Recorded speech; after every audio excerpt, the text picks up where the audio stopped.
ಆದಿಪರ್ವದ 6ನೇ ಸಂಧಿಯ ಮೊದಲನೇ ಹಾಗೂ 2ನೆಯ ಕವನ. ಅದಕ್ಕೆ ಮುಂಚೆ ಒಂದು ಚಿಕ್ಕ ಸೂಚನೆಯ ಕವನ ಏನಪ್ಪ ಅಂದರೆ, ಭೀಮ ದುರ್ಯೋಧನರ ಸೆಣಸಿನ ತಾಮಸಿಕೆ ಹೆಚ್ಚಿದುದು ಕದನೋದ್ದ ಆಮರ ಧಾಮ ರಸ್ತ್ರಾಭ್ಯಾಸವನ್ನು ಮಾಡಿದರು ದ್ರೋಣನಲ್ಲಿ. ಅಂದರೆ ಭೀಮ ದುರ್ಯೋಧನರ ತಾಮಸ ಕಲಹವು ಹೆಚ್ಚಿತು. ಕೌರವ ಪಾಂಡವರು ದ್ರೋಣನಲ್ಲಿ ಶಸ್ತ್ರಗಳನ್ನು ಅಭ್ಯಾಸ ಮಾಡಿದರು. ಮೊದಲನೇ ಕವನ. ಕೇಳು ಜನಮೇಜಯ, ಮಹೀಪತಿ ಬಾಲಕರು ನೂರಾರು ಮೆರೆದರು.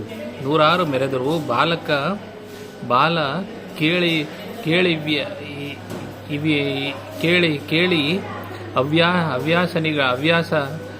ಹವ್ಯಾಸನಗಳು ಪುರ ವಲಯದಲ್ಲಿ ಪುರದ ಅಲಿನೇರಿಕೆ ಅಂದರೆ ಬೆನ್ನನೇರಿ, ಊರಿನ ಹೊರಗೆ ಬೆನ್ನನೇರಿ. ಈ ಹಿಡಿಗವಡೆ ಅಂದರೆ ಹಿಡಿಗವಡೆಯಾಟ.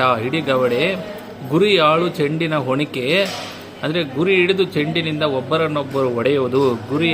ಗುರಿಯಾಳು ಚೆಂಡಿನ ಹೊಣಕೆ.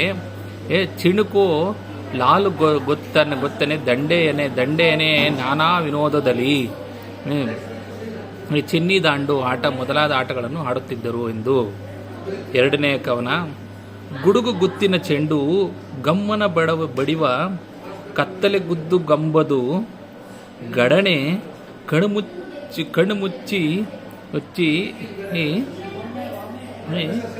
ಕಣ್ಮುಚ್ಚಿ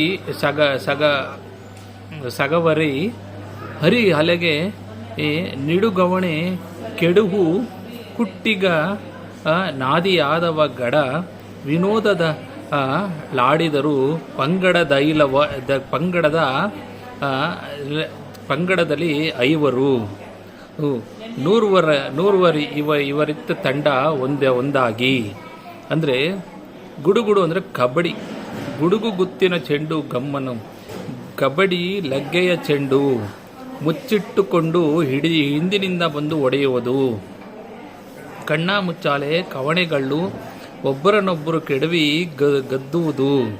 ಗುದ್ದುವುದು ಮೊದಲಾದ ಆಟಗಳನ್ನು 5 ಜನ ಪಾಂಡವರು, ಒಂದು ಗುಂಪು 100 ಜನ ಕೌರವರ ಇನ್ನೊಂದು ಗುಂಪು ಸೇರಿ ಆಡುತ್ತಿದ್ದರು. ಧನ್ಯವಾದಗಳು.